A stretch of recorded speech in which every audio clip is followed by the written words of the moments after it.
Imagine कीजिए कि ऐसी डेंजरस मूवी जिसको पाकिस्तान समेत 7 कंट्रीज ने बैन किया हो, जिसके ऊपर हमारी गवर्नमेंट का स्टांस हो कि this is fake, this is propaganda based movie, do not watch it.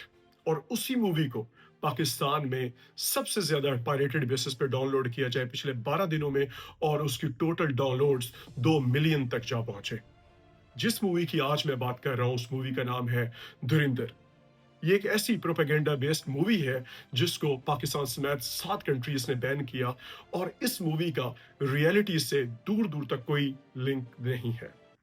और धुरिंदर आदित्य धर की डायरेक्शन में बनाई जाने वाली ऐसी एक मूवी है जिसमें एंटायर पाकिस्तान प्रोपेगेंडा, नफरत खोर प्रोपेगेंडा प्रोपेगेट करने के साथ साथ इंडियन मीडिया में, इंडियन फिल्म इंडस्ट्री में बीजेपी का एक नैरेटिव कंस्ट्रक्ट किया जा रहा है कि प्रीवियस गवर्नमेंट्स सारी की सारी इनकॉम्पिटेंट है and BJP can be regarded as the only saviour of the Indian people.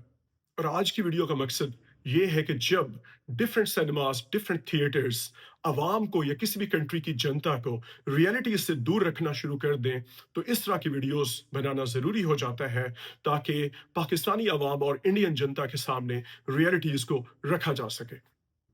इस मूवी के डिफरेंट एंगल्स को हम एनालाइज करेंगे और ये जानने की कोशिश करेंगे कि इस तरह की मूवी के बनाए जाने के पीछे एक्चुअली रियल इंटेंशंस होती क्या है। इसमें सबसे पहला एंगल है the obsession of Bollywood with Pakistan. Even 2025 में Bollywood is unable to make any blockbuster movie without using the name of Pakistan.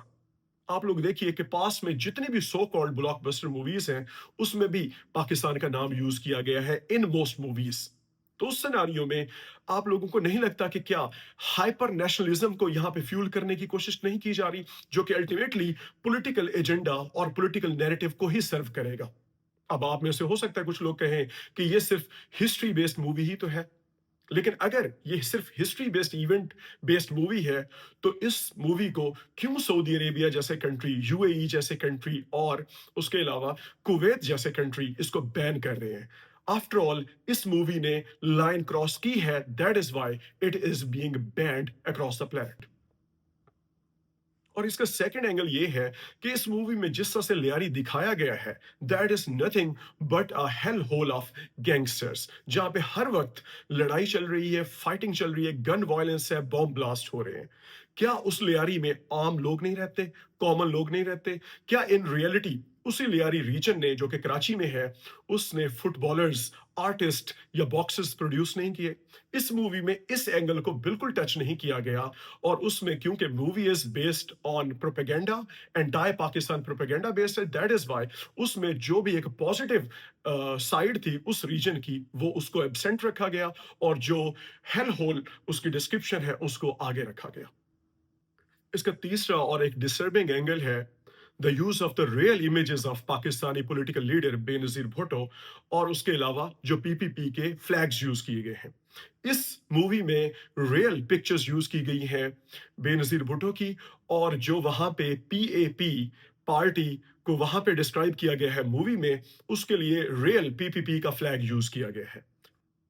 क्या ये अनएथिकल नहीं है कि इंडियन एक third class spy thriller movie का एजेंडा सेट करने के लिए एक ऐसे लीडर की रियल इमेजेस को यूज किया गया जिसकी आज डेथ हो चुकी है? बॉलीवुड ने आज उस लाइन को ही खत्म कर दिया, ब्लर करके रख दिया है, कि जिसमें एक फिक्शन को अलहदा किया जाता है एक डिसरिस्पेक्टफुल पॉलिटिकल कमेंट्री से। और इस मूवी का जो फोर्थ एंगल है, that is the hypocrisy of audience. While we are criticizing this movie for being anti-Pakistan propaganda use किया गया है, और बीजेपी का जो नैरेटिव है उसको फ्यूल करने की कोशिश की गई है इस मूवी में, while Pakistanis are busy enjoying the music of this movie, जो इसका फेमस सॉन्ग है और उसकी एक पर्टिकुलर ट्यून है, उसको आज हम देखते हैं कि वो पाकिस्तान के सोशल मीडिया में लगभग हर जगह पे पेनिट्रेट कर चुका है। जहां पे भी टिकटॉक बेस्ड वीडियोस बन रही हैं, जहां पे शॉर्ट्स रील्स बन रही हैं, वो म्यूजिक वहां पे मौजूद है। इवन कुछ केसेस में तो पाकिस्तानी पॉलिटिशियंस ने अपनी कुछ शॉर्ट वीडियोस में उस म्यूजिक को यूज किया हुआ है। इस मूवी का फिफ्थ एंगल है द सेवियर कॉम्प्लेक्स। इस मूवी में एक कैरेक्टर है रणवीर सिंह की तरफ से जो प्ले किया जा रहा है, that is a person known as Hamza. वो साहब क्या करते हैं बेसिकली पाकिस्तान में जो गैंग वॉर है उसको रिजॉल्व करने के लिए उन गैंग लीडर्स को किल करने के लिए आते हैं, meaning Pakistan is unable to resolve its own problem. उसके लिए भी हमें मूवी में दिखाया गया है, उसके लिए भी पाकिस्तानियों को इंडियन स्मार्ट लोगों की जरूरत पड़ी है।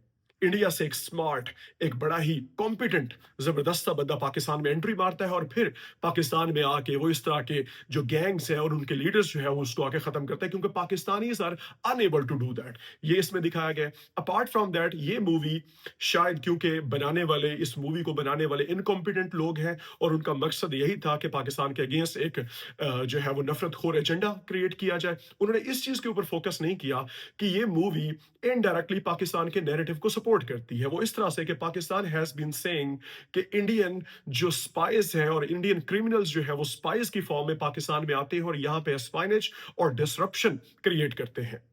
और इसमें रहमान डकैत का जो कैरेक्टर है that has been played by Akshaye Khanna, और उस कैरेक्टर को इतना ज्यादा, हालांकि उसकी रियल डिस्क्रिप्शन क्या है, that has been a criminal, वो डकैत था, लेकिन आप लोग देखिए कि उसको इतना ज्यादा ग्लोरीफाई किया गया है, इतना ज्यादा ग्लोरीफाई किया गया है कि शायद आज छोटे बच्चे जब उस वीडियो को देखेंगे तो यही कहेंगे कि मैं तो बड़ा होके रहमान डकैत ही बनूंगा। और इस मूवी का एक और इंटरेस्टिंग एंगल है, that is the character of Ajit Doval. Ajit Doval India के नेशनल सिक्योरिटी एडवाइजर हैं और इन साहब को भी इस मूवी में दिखाया गया है, इनका कैरेक्टर मौजूद है। इनका कैरेक्टर इस मूवी में थोड़ा सा रेस्टलेस सा दिखाई देता है, क्योंकि शायद वो बहुत कुछ करना चाहता है with respect to Pakistan, with respect to his own country India, लेकिन वो कुछ कर नहीं पा रहा क्योंकि परमिशन नहीं है उस टाइम पे मौजूद कांग्रेस की गवर्नमेंट की। इस मूवी में कांग्रेस की गवर्नमेंट को इनकॉम्पिटेंट, वीक और स्लो गवर्नमेंट दिखाया गया है और करप्ट गवर्नमेंट दिखाया गया है। और उसमें इस तरह का एक इंप्रेशन मौजूद है कि अजीत दोवल प्लान करते हैं कि काश फ्यूचर में ऐसी गवर्नमेंट आए जो मुझे फुल हैंड दे और मुझे अनअकाउंटेबल छोड़ दे, और फिर इन सारे इश्यूज को, यानी terrorism, so called terrorism based issues को मैं डील कर। और इवन हम यही वाला अगर लॉजिक अप्लाई करें कि शायद अजीत दोवल बहुत कुछ करना चाहते थे, नहीं कर पाए क्योंकि कांग्रेस की गवर्नमेंट उस वक्त मौजूद थी और वो वीक थी, इनकॉम्पिटेंट थी और उन्होंने कुछ अलाउ नहीं किया अजीत दोवल साहब को कुछ करने के लिए। अगर यही आर्गुमेंट हम अप्लाई करें तो जब बीजेपी की गवर्नमेंट आती है और शायद उनको वो फ्री हैंड मिल जाता है, तो उन्होंने कौन सा इंडिया को इंटरनली सेफ गार्ड किया और सिक्योर किया? स्टिल उड़ी अटैक हो गया, स्टिल पुलवामा हो जाता है और फिर पहलगाम अटैक भी हो जाता है। इस वीडियो का मकसद ये नहीं था कि आपने किस चीज पे यकीन करना है और किस चीज पे यकीन नहीं करना। It was to encourage you to question and pause before accepting any narrative, क्योंकि डेमोक्रेसी में जो ओपिनियंस हैं वो डिफर करती हैं, लेकिन इंपॉर्टेंट ये है कि फैक्ट्स को एग्जामिन किया जाए। और जब किसी कंट्री में उसके सिनेमा, उसके थिएटर्स लोगों की पॉलिटिकल थिंकिंग और पॉलिटिकल नैरेटिव को शेप देना शुरू कर दें, then critical thinking becomes significant than ever before. Thank you.